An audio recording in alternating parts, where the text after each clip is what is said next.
하신 말씀은 출애굽기 23장 14절로 17절까지 있는 말씀입니다. 맥주절은 하나님의 축복입니다. 이 맥주절은 하나님의 축복입니다 라고는 제목으로 하나님 말씀을 원합니다. 우리가 십자가 없는 기독교를 생각할 수 없듯이 또한 감사 없는 기독교도 생각할 수가 없습니다. 그러므로 감사 없는 사람이나 신앙 없는 사람은 똑같은 말이지요. 감사는 기독교의 덕목이 아니라 기독교의 본질에 관한 것입니다. 따라서 감사할 줄 아는 사람은 신앙의 인격이 갖추어진 분이다, 이렇게 말해도 좋을 것입니다. 사실 우리 기독교는 감사의 종교입니다. 성경 전체는 하나님의 은혜와 구원을 감사하라 라는 말씀으로 가득 차 있습니다. 감사는 우리 삶 속에서 한두 번 하고 마는 것이 아니라 때와 장소를 가리지 아니하고 하는 것이지요. 어느 때나 그리고 어느 곳에서나 범사에 감사하고 항상 감사해야 한다는 것입니다. 그런 문제는 우리가 무엇을 어떻게 감사할 것인가 라고 하는 것입니다. 여기 출애굽기 34장 23절에 보면 하나님께서 이스라엘 백성들에게 내 모든 남자는 매년 3번씩 주 여호와께 보일지니라 이렇게 말씀하셨는데, 이 3번이라고 하는 것은 무교절과 맥주절과 수장절을 이야기해요. 두 번째 있는 맥주절, 이 맥주 감사절을 맞이하여서 이 귀한 절기에 함께 하나님 앞에 감사함으로 예배하고 주님께 영광 돌리는 저와 여러분에게 하나님의 한량없는 축복과 은혜가 충만히 임하기를 주의 이름으로 축원합니다. 주의 이름으로 축복합니다. 아멘. 오늘은 7월 첫째 주일 맥주 감사절입니다. 그런데 우리는 매년 맥주 감사절을 지키면서 도대체 어떤 느낌과 어떤 감격과 어떤 기쁨을 가지고 지키느냐라고 하는 것이지요. 저는 늘 안타까운 것이 부활절, 추수감사절, 성탄절들은 많이 기억하고 있는데 맥주 감사절에 대해서는 기억을 등한히 하는 것 같아요. 물론 계절적으로도 우기에다가 뜨거운 여름이 겹쳐서 그런 것일까? 라고 하는 생각도 해보지만 그런 것보다는 많은 사람이 굳이 우리가 맥주 감사절을 지켜야 하는 이유가 뭐냐? 우리는 보리 농사도 짓지 않는데 가을 추수 감사절 때 한번 지키면 되는 것이지 왜 굳이 맥주 감사절, 추수 감사절 2번씩이나 드리느냐? 너무한 것 아니냐라고 이야기하는 이들이 있어요. 그리고 이제 맥주 감사절에 대해서 절기를 지키기를 꺼려하고 교회 출석을 이제 하지 않겠다 이렇게 이야기하는 사람들이 이야기를 듣고 큰 충격과 놀라움을 금하지 아니할 수 없습니다. 저는 그런 성도들에게 이렇게 묻고 싶습니다. 여러분은 부모님에 대한 감사를 1년에 딱 한 번 어버이날만 하십니까? 기본적인 조성만 있어도 결코 그렇게 하지 않을 것입니다. 당연히 생신 때에도 축하드리고 명절 때에도 선물을 꾸러미 사들고 가서 인사드리지 않겠어요? 혹시라도 생신 차려드리는 것만 해도 힘들어 죽겠는데 왜 이렇게 추석과 설은 자주 돌아오는지 부모님께 선물해드려야 되는데 부담이 너무 크다 이 말이지요. 이런 자녀 있습니까? 만약 정말 그런 마음이 드는 자녀가 있다면 그 부모는 그런 자녀를 두고 얼마나 마음이 상하겠어요. 기분이 도대체 어떡하겠어요. 선물을 못 받아서가 아니라 자식이 부모를 그렇게밖에 생각할 줄 모른다 라고 하는 것 때문에 섭섭한 마음, 불쾌한 마음이 들 것입니다. 정말 자기를 낳아주시고 길러주신 은혜에 대해서 감사하면서 그렇게 정말로 고맙습니다, 감사합니다라고 감사를 표현한 것과 아니 도대체 왜 이렇게 추석은 돌아오는지 아니면 명절은 돌아오는지 알 수 없다 이런 생각으로 가득 차 있다면 그 불효막심한 생각을 떠올릴 때마다 불쾌한 감정을 이루 말할 수 없을 거예요. 여러분, 그런데 육신의 부모에도 그런데 하나님 아버지 앞에 우리가 함부로 하는 것이 아니냐 이 말이지요. 그렇다면 여러분, 하나님께서는 왜 도대체 우리에게 맥주 감사절을 지키라 라고 명령하셨을까요? 오늘 맥주절을 맞이하여서 맥주 감사절의 진정한 성경적인 의미와 우리가 이 절기를 어떻게 지켜야 되는지를 살펴보고 또 맥주 감사절을 지키는 자가 받는 하나님의 축복은 도대체 무엇인지 이 축복에 대해서 생각해보면서 은혜를 받고자 합니다. 첫 번째, 맥주 감사절의 의미입니다. 맥주 감사절은 올해 전반기수와 곧 올해 처음 익은 곡식을 거두어 감사하는 절기입니다. 그 기원은 출애굽기 34장으로 돌아갈 수 있는데 이 말씀은 하나님께서 모세를 통해서 주신 십계명과 율법 중에서 절기에 관한 의식법에 해당되는 말씀입니다. 하나님께서는 하나님의 언약 백성들이 지켜야 할 의무로서 1년에 3번 적어도 무교절, 맥주절, 추장절을 지켜야 된다는 것이지요. 출애굽기 23장 오늘 14절 17절에도 너는 매년 3번 내게 절기를 지키라 이렇게 말씀하고 있어요. 15절에 보면 너는 무교병의 절기를 지키라. 넘어가서 이는 그달에 내가 애굽에서 나왔습니다. 16절 맥주절을 지키라. 이는 내가 수고하여 밭에 뿌린 것의 첫 열매를 거둠이니라. 수장절을 지키라. 이는 내가 수고하여 이런 것을 연말에 밭에서 거두어 저장함이니라. 17절 내 모든 남자는 매년 3번씩 주 여호와께 보일지니라 라고 말씀하고 있습니다. 맥주절은 봄에 농사를 지어서 그 첫 열매를 드리는 절기로서 우리는 뭐라고 이야기하느냐? 초실절이라고 합니다. 이스라엘 백성들이 언약의 땅에 들어간 후에 씨를 뿌리고 파종을 하고 추수 때 이삭을 거두어서 하나님 감사합니다 라고 하는 절기가 이 초실절 맥주절이라는 것입니다. 여기서 말하는 이삭은 보리 이삭을 이야기합니다. 이 유대인들에게는 이제 보리가 먼저 이렇게 수확이 되고 난 이후에 미리 수확이 된다는 거예요. 보리 추수를 해서 그 열매를 바치는 절기다 해서 맥주절이라는 것입니다. 첫 열매를 하나님 아버지 앞에 드리고 위해 그 비로소 이스라엘 백성들은 드리고 난 이후에 핵국식을 가지고 이제 먹기 시작했다는 것입니다. 그런데 맥주절에는 두 가지 큰 영적인 의미가 있습니다. 첫 번째, 십계명의 말씀을 주신 날이 바로 이 맥주절이라는 것입니다. 이스라엘 백성들이 출애굽에서 50일째 되는 날 시내산에 도착했어요. 물론 시내산 밑에서 11달 5일을 있었는데 하나님으로부터 이스라엘 백성들이 앞으로 이제 하나님께서 허락하신 가나안 땅에 들어가면 어떻게 살아가야 하는가 라고 하는 구체적인 계명을 주셨는데 그것을 가리켜서 우리는 십계명이다 이렇게 얘기합니다. 그러므로 이 맥주절은 하나님 아버지께서 십계명을 통해서 이스라엘 백성들로 하여금 선민의식을 가지고 선민으로서 하나님의 은혜와 사랑 속에 살아가는 방법을 이야기한 날, 이것이 바로 맥주 감사절이라는 것입니다. 두 번째로 신약의 핵심인 오순절 성령 강림이 임한 날이기도 합니다. 신약 시대에 와서 이들은 이제 성령 강림절인 오순절 날이 되었어요. 예수님이 12제자와 120명의 성도와 예수님께서 부활하신 후에 승천하실 때 제자들에게 분부하신 대로 약속하신 보혜사 성령을 허락할 것이다. 그러니까 기다리라는 것입니다. 그들은 어떻게 했습니까? 마가의 다락방에 모여서 기도했어요. 그 기도하다가 성령 충만함을 받게 되었다는 것입니다. 사랑하는 성도 여러분, 예배하는 가운데 성령 충만함을 받을 수 있게 되길 바랍니다. 강한 성령이 임할지어다. 성령의 강력한 능력이 나타날지어다. 여러분, 초대교회가 시작된 시발점이 바로 이 맥주 감사절이라는 것입니다. 그러므로 맥주 감사절은 바로 교회의 탄생일이 되기도 한다는 것이지요. 오순절 성령 강림의 역사로 예수 그리스도의 몸된 교회가 탄생해서 이렇게 우리 물된 동산 교회도 이곳에 세워지지 않았습니까? 조건 없는 연합과 섬김을 통해서 한 마음으로 주님을 찬양할 수 있게 되길 바라고 한 축복으로 받아 누릴 수 있게 되길 바랍니다. 이것이 바로 영적인 귀한 의미라는 것이지요. 아울러 이번에는 우리가 맥주 감사를 지키면서 얻어지는 영적인 유익과 축복에 대해서 살펴보고자 합니다. 맥주 감사절은 첫 번째 신앙생활의 성숙함을 의미한다는 것입니다. 이스라엘 백성들은 광야 40년 동안 광야 생활을 해왔어요. 40년 광야 생활은 정말로 힘들고 어려운 모습이었지만 전적으로 온전히 하나님께서 공급해 주시는 메추라기와 만나를 통해서만 먹고 사는 은혜의 생활이었다는 것입니다. 다시 말하면 40년 동안은 그들이 일하지 아니하고 그저 하나님 주신 것 감사하면서 받아먹는 삶이었다는 것이지요. 마치 어린아이들이 부모님과 어른들이 해주는 것 꼬박꼬박 다 받아먹는 것과 똑같아요. 그런데 여러분, 어린아이들의 특징이 뭡니까? 부모로부터 모든 것들을 공급받고 살아감에도 불구하고 부모의 은혜를 잘 몰라요. 감사하지 못하는 것이지요. 마치 오늘날 성도들의 모습과 똑같다는 것입니다. 왜요? 하나님으로부터 구원받고 죄사함을 입고 은혜를 받고 축복을 받고 살아가면서도 불구하고 내가 무슨 축복을 받았노? 라고 이야기하면서 감사할 줄 모르고 감사할 줄 모르니까 충성과 봉사와 헌신이 있을 수 없는 것입니다. 100% 하나님의 공급함으로 살던 이스라엘 백성들이 40년 만에 요단강을 건너 가나안 땅에 들어가게 되었어요. 그런데 충격적으로 이제부터는 만나와 메추라기가 끊어진 거예요. 아무리 달라고 애걸복걸을 해도 끊어진 메추라기와 만나는 허락되지 않았다는 것입니다. 그래서 그들은 어떻게 했습니까? 할 수 없이 땅을 개간하기 시작했고 개간해서 씨를 뿌리고 농사를 짓기 시작했어요. 아울러 가축들을 기르고 땀 흘려서 일하고 애쓰고 수고했다는 것입니다.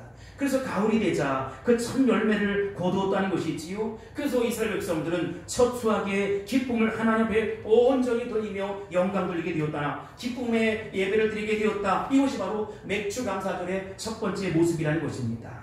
이스라엘 백성들은 지금까지 하나님께 받아먹고만 살면서 감사할 줄도 몰랐던 덜 익은 신앙이었어요. 그런데 이제 맥주 감사절을 통해서 자신들이 애쓰고 힘써 하나님의 은혜로 거둔 수확을 하나님 감사합니다, 감사합니다라고 그렇게 드릴 수 있는 성숙하고 성장된 신앙을 갖게 되었다는 것입니다. 그러므로 감사하는 생활을 통해서 우리의 신앙은 더 새로워지고 더 달라지고 더 변모되는 것입니다. 감사절을 드리면서 사랑하는 성도 여러분, 여러분의 신앙이 성장할 수 있게 되길 바랍니다. 여러분 믿음이 견고해질 수 있게 되길 바랍니다. 여러분의 그 신앙이 성숙될 수 있기를 주 이름으로 축복합니다. 두 번째로 맥주 감사절은 신앙의 자급자족을 의미합니다. 우리가 지금 살아가면서 사용하는 것이나 가진 것 가운데 우리의 모든 것 중에 내 것, 우리 것 하나도 없어요. 도대체 지금 내가 가지고 있는 것 중에 하나님께서 허락하지 아니하는 것이 하나도 없다는 것입니다. 그러나 하나님이 만나를 주셨듯이 직접 주시는 것과 내가 땀 흘려 애쓰고 힘써 얻는 것은 근본적으로 다르다는 것입니다. 그래서 맥주 감사절은 우리가 땀 흘려 애쓰고 힘써 얻은 것, 그 하나님께서 날씨를 주시고 좋은 물을 주시고 공급해 주셨지만 하나님 이제 애쓰고 힘써 열매를 거뒀습니다 하고 하나님께 감사하고 아주 소중한 그 의미로 드리는 이 시간이 된다는 것입니다. 이제는 영적으로 자급자족하는 시간이 되었다는 것입니다. 1950년대 우리나라의 기독교는 6.25 사변으로 말미암아서 민족적으로 큰 낭패를 겪고 고통을 겪었습니다. 미국이나 다른 나라의 구제품이나 원조 물품을 갖지 아니하고는 살 수 없는 너무나도 초라한 그런 모습이었어요. 그런데 1960년대에 들어와서 잘 살아보세 새마을운동을 시작하게 되었고 이 기독교에도 새바람이 시작되었던 것입니다. 하나님 은혜 가운데 벌이가 있으니까 월정금이 11조로 바뀌게 되었고 눈 씻고 보아도 찾아볼 수 없었던 감사함금을 한 명, 두 명 드리기 시작했다는 것입니다. 그 후로 교회마다 놀라운 부흥의 불길이 불기 시작했고 이 나라 이 민족이 잘 사는 나라, 축복된 민족이 되었다는 것입니다. 지금은 어떻습니까? 146개국 22,259명의 선교사님을 파송하게 되었고 이룬 나라들의 어려움들을 돌보는 헬퍼교회가 되었다는 것입니다. 여러분 이것이 바로 자급자족하는 성도의 모습이고 성숙된 믿음, 성장된 믿음으로서 감당할 수 있는 사명이라는 것입니다. 그러면 여러분 우리 이제 광야 생활을 청산할 수 있어야 된다는 것입니다. 하나님을 전적으로 의지하고 사는 것은 좋지만 하나님만을 의지하고 살던 생활이 이제는 자급자족의 생활로 변화되었다는 것입니다. 하나님 이것저것 달라고 막 달라같이 막 조롱두기만 하던 믿음에서 이제는 하나님 앞에 드리면서 감사하고 드리면서 행복하고 드리면서 기쁨을 유지하는 것입니다. 신앙생활은 남의 것 가지고 하는 것이 아니에요. 자기 믿음 가지고 하는 것이고 내가 구원받는 것이고 내가 감사생활하는 것이고 내 신앙이 쑥쑥 성장해서 그리스도의 장성한 분량이까지 이르는 것입니다. 나는 여러분의 믿음이 성숙된 믿음이 될 수 있길 바라고 성장된 믿음이 될 수 있길 바라고 그리스도의 장성한 믿음으로 그렇게 세워질 수 있게 되길 바랍니다. 그래서 이제 신앙도 자급자족할 수 있어야 된다는 것이지요. 아직도 이래라 저래라 이 교회 가야 된다 일어나라 깨라 이런 정도의 모습이 아니라 내 손발이 움직여서 하나님 영광 위에 살겠습니다. 하나님 기뻐하는 모습 속에 순종하겠습니다. 더 많은 것으로 하나님 앞에 영광 돌리겠습니다. 더 아름다운 열매로 하나님께 영광 돌리겠습니다. 이렇게 성장할 수 있어야 된다는 것입니다. 여러분 우리 모두가 다 그렇게 빨리 깨닫고 회개하면서 하나님 앞에 바로 서고 옳게 설 수 있게 되길 바랍니다. 세 번째로 맥주 감사절은 하나님 말씀을 지키는지 안 지키는지 시험하는 거예요.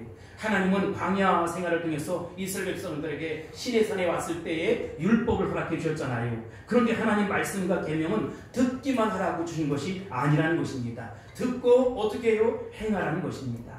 신명기 28장 1절 보겠습니다. 시작. 내가 내 하나님 여호와의 말씀을 삼가 듣고 내가 오늘 내게 명령하는 그의 모든 명령을 지켜 행하면 내 하나님 여호와께서 너를 세계 모든 민족 위에 뛰어나게 하실 것이다. 아멘. 그러므로 맥주 감사절을 지키라고 한 것은 하나님 말씀 우리가 지키는지 안 지키는지, 그 말씀 앞에 순종하는지 불순종하는지 하나님이 시험하는 시험의 시금석이라는 것입니다. 우리에게 신앙이 성장하면 여러분 시험이 찾아옵니다. 하나님이 시험하신다는 것이지요. 신앙이 어릴 때에는 시험이 아예 없어요. 근데 신앙이 크면 클수록 우리에게 시험이 따르고 시련이 오고 모험을 하게 된다는 것입니다. 근데 여러분, 이 시험을 이기면 어떻게 되느냐? 더 큰 믿음이 오는 것이고 신앙이 성장하고 인격이 성숙되어서 놀라운 모습으로 변화되는 것입니다. 아무쪼록 우리 가운데 시험이 온 성도들이 있습니까? 잘 통과할 수 있게 되길 바랍니다. 하나님 앞에 엎드려서 믿음으로 간구하고 정말로 하나님 앞에 울부짖으면서 기도하면서 하나님이 예비하신 축복을 거머쥘 수 있게 되길 바라고, 그 은혜를 고스란히 누리는 저와 여러분이 다 될 수 있기를 예수님의 이름으로 축복합니다. 네 번째로 맥주 감사절은 하나님이 축복하시기 위한 권고라는 것입니다. 잠언서 3장 9절 10절 있습니다. 시작. 내 재물과 내 소산물의 처음 익은 열매로 여호와를 공경하라. 그리하면 내 창고가 가득히 차고 내 포도주틀에 새 포도즙이 넘치리라. 아멘. 맥주 감사절을 지키는 성도에게 주시는 축복에 대해서 성경은 말씀하시기를 창고가 어떻게 된대요? 가득히 찬다는 것입니다. 무슨 창고가 가득히 찹니까? 육신의 창고가 가득하게 되고 심령의 창고가 가득 차게 되고 영의 창고가 가득 차게 되어서 하늘나라의 창고가 가득 차는 역사가 일어난다는 것입니다. 하나님은 드리는 자의 하나님이시고 드리는 자를 축복하신다는 것이지요. 하나님은 축복하시기 전에 먼저 우리를 시험하셔서 드려보라 라고 말씀하는 것입니다.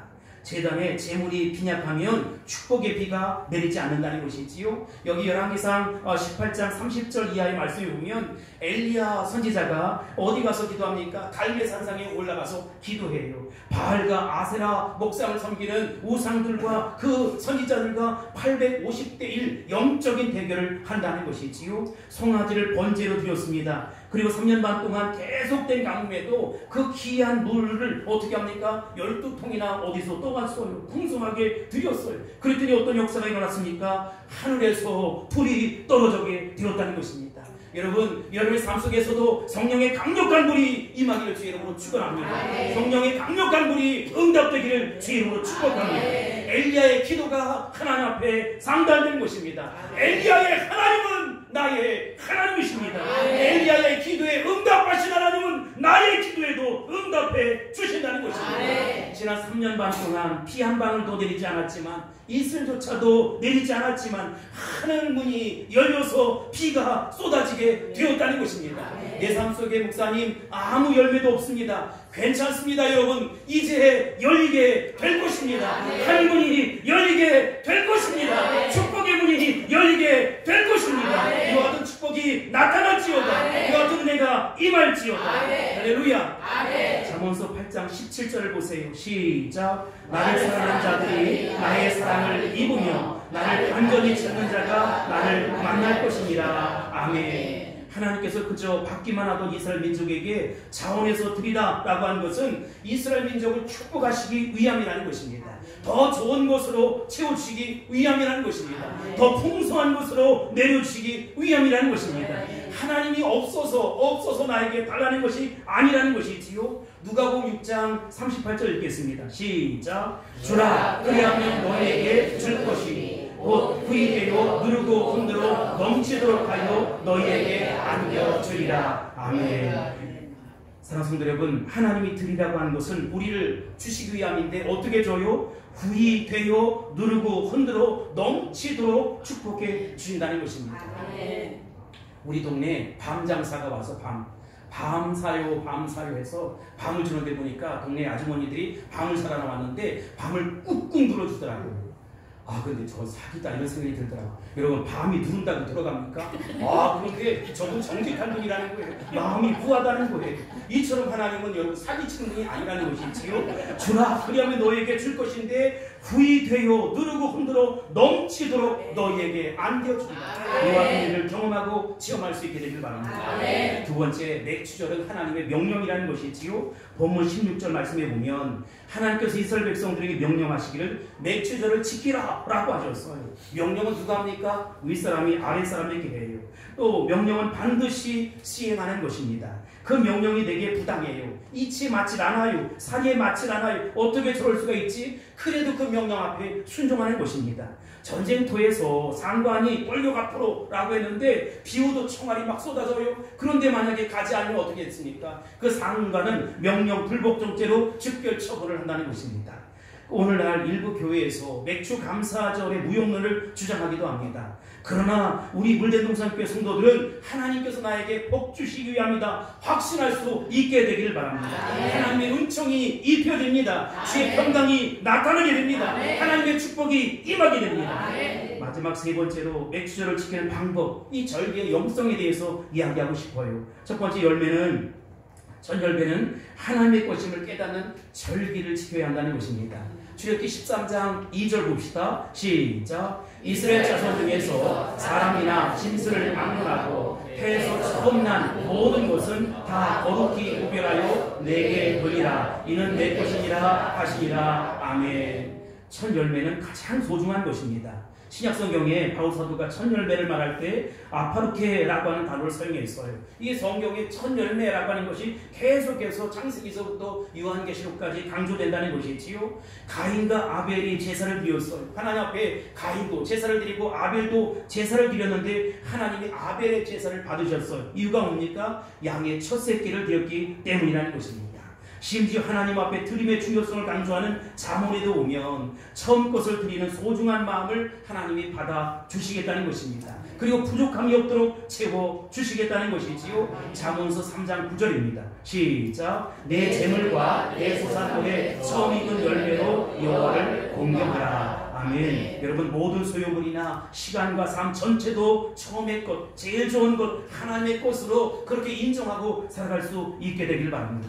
두 번째, 감사함으로 드려야 된다는 것이지요. 하나님께 드리는 것 중에 감사함이 따르지 않는다면 그 어떤 것도 하나님께 드린다고 말하지 말아야 된다는 것이지요. 그 예를 들어보겠습니다. 이사야 1장 11절로 13절입니다. 시작. 여호와께서 말씀하시되 너희의 우수한 재물이 내게 무엇이 유익하뇨? 나는 순양의 번제와 살찐 짐승의 기름에 배불렀고 나는 스스로하지마 어린 양이나 소영수의 피를 기뻐하지 아니하노라. 너희가 내 앞에 보이러 오니 이것을 누가 너희에게 요구하였느냐? 내 마당만 밟을 뿐이니라. 헛된 재물을 다시 가져오지 말라. 분양은 내가 가중히 여기는 바요 월삭과 안식일과 대회로 모이는 것도 그러하니 성애와 법도 악을 행하는 것을 내가 견디지 못하겠노라. 아멘. 사랑하는 성도 여러분, 하나님을 사랑하는 뜨거운 마음이 있어야 된다는 것이지요.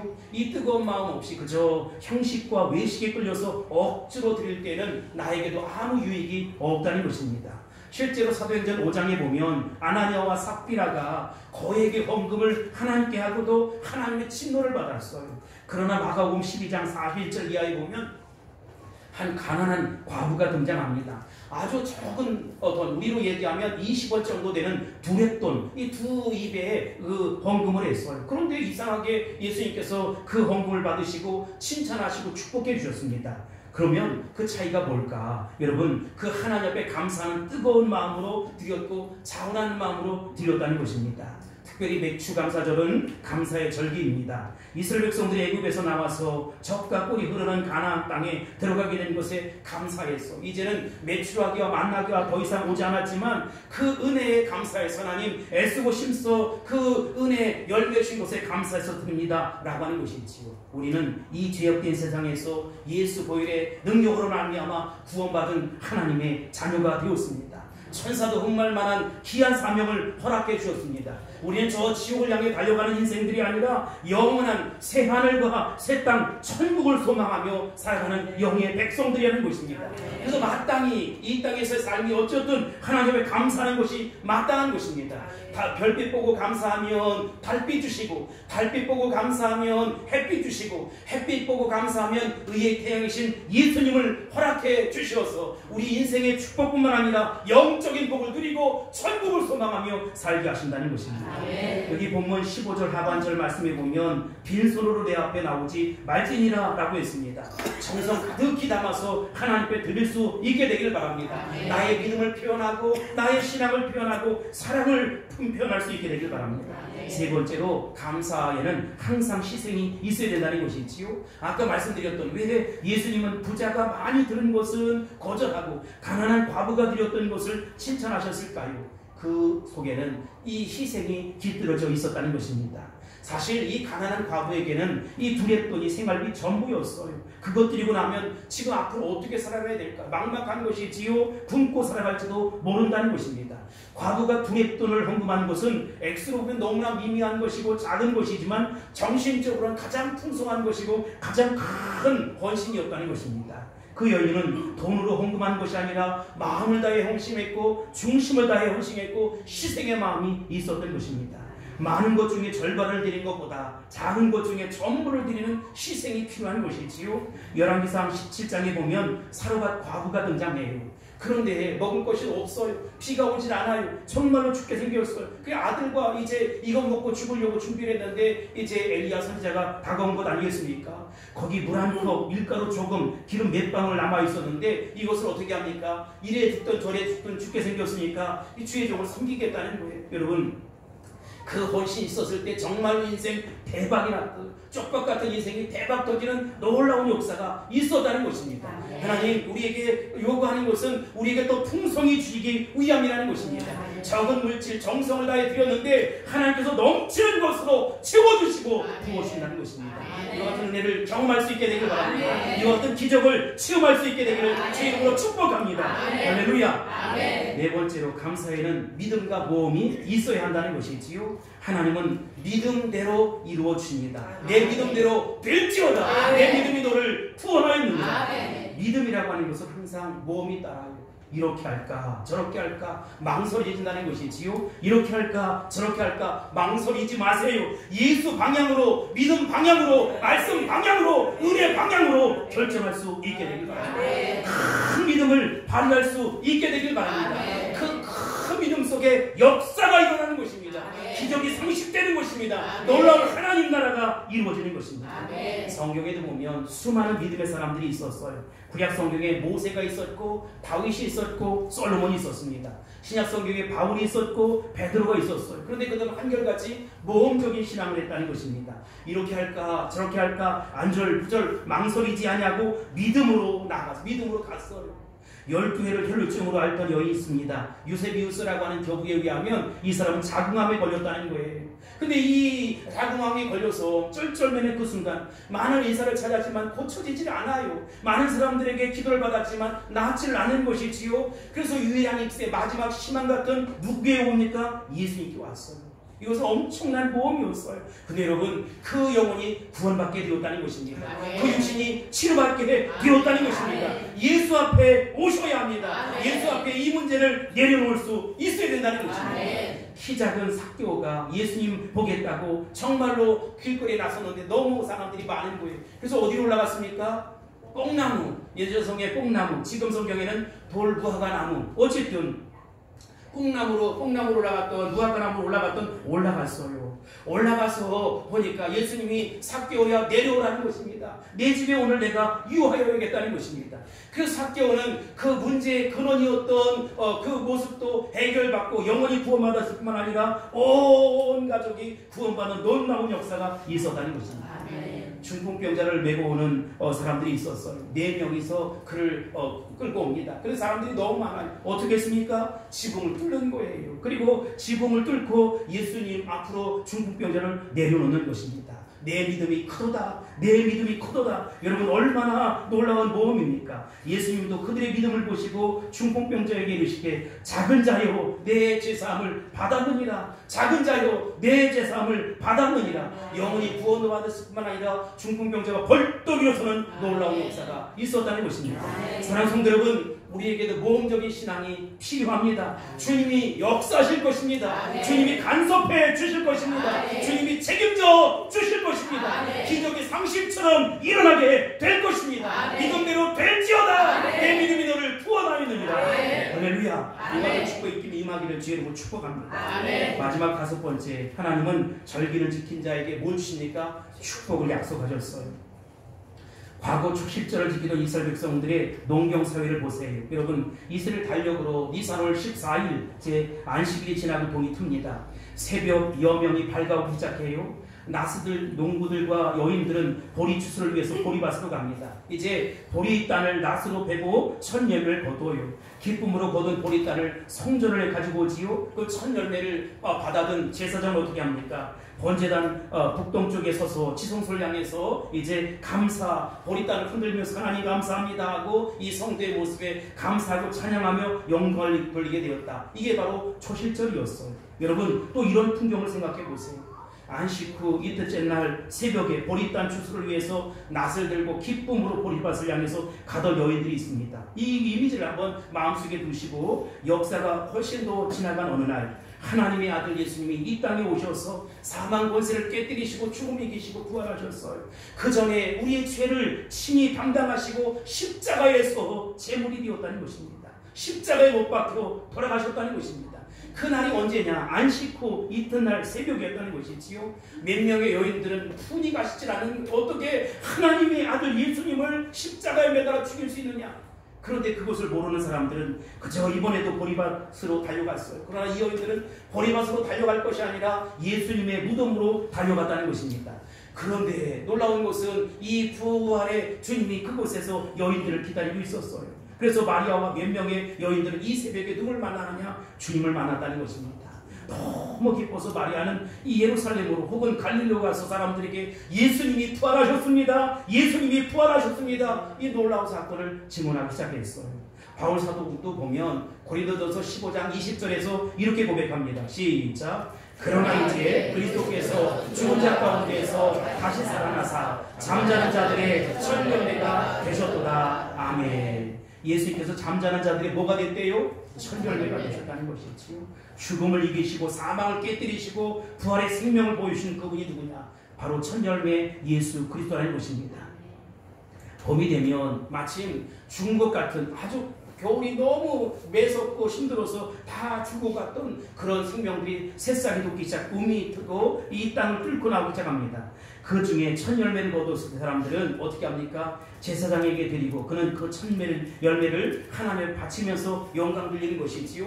야, 어떻게 그렇게 힘들고 추운 겨울을 이렇게 이겨낼 수 있었고 이 열매를 맺어낸 거, 이게 다 하나님의 은혜다. 이게 다 하나님 앞에 감사할 일이다. 여러분, 그런데 우리 주님께서 부활의 첫 열매가 되었다는 것입니다. 무수한 로마 병정들은 예수님을 십자가에 못 박아 완전히 죽였어요. 그리고 정말로 다 이루었다라고 말씀하셨지만 그가 물을 쏟고 피를 다 쏟아서 완전한 죽음에 이르게 되었다는 것입니다. 그러나 여러분, 그것은 끝나지 않았어요. 내 삶 속에 야, 이제 끝났다. 내 인생은 끝이다. 더 이상 소망도 없다. 희망도 없다라고 하는 여러분, 그런 생각하지 마세요. 주님이 하시면 된다는 것입니다. 예수님은 죽음을 깨뜨리고 일어나셨어요. 사망 권세를 깨뜨리고 일어나셨다는 것입니다. 그래서 부활의 첫 열매가 되셨다는 것이지요. 우리도 그러므로 부활의 산소망을 가지고 살아가야 한다는 것입니다. 인간성, 독성, 죄성 가운데 연약함을 가지고 살아가는 이들은 안 되지. 왜 안 됩니까? 주님이 역사하셔서 될 것입니다. 부활의 산소망 되신 우리 주님께서 여러분의 삶 속에 오셔서 반드시 역사해 주실 것입니다. 그러니 작은 감사가 아니라 더 큰 감사로 나아갈 수 있게 되길 바랍니다. 아름다운 영혼들을 주렁주렁 열매로 맺어서 영광 돌려드릴 수 있게 되기를 바랍니다. 바울 사도는 하나님 앞에 내 이웃을, 이방인을 인도하는 것이 가장 위대한 제물을 바치는 것이다 라고 했어요. 많은 물질을 요구하는 것이 아니라 정성을 요구하는 것입니다. 내가 영혼 구력의 열정을 가지고 정말로 사망의 음침한 골짜기에 서 있는 저 영혼들을 주님 앞에 인도해내야겠다. 뿐만 아니라 나도 성숙한 그리스도의 장성한 분량에 이르는 그런 믿음으로 살아야겠다라고 고백하는 저와 여러분이 될 수 있길 바랍니다. 그 무엇보다 소중한 것은 영혼 구원이에요. 내 사랑하는 남편을 주님 앞에 인도하는 것은 독립운동을 하는 것보다 더 큰 일을 하는 것입니다. 십자가를 든든히 질 수 있게 되길 바랍니다. 주님이 나의 그 모습을 기뻐하신다는 것이지요. 이제 말씀을 맺도록 하겠습니다. 사랑하는 성도 여러분, 오늘 맥주절을 맞이하여서, 맥수감사절을 맞이하여서 우리는 하나님께서 베풀어 주신 그 은혜를 다시 한번 헤아려 볼 수 있게 되길 바랍니다.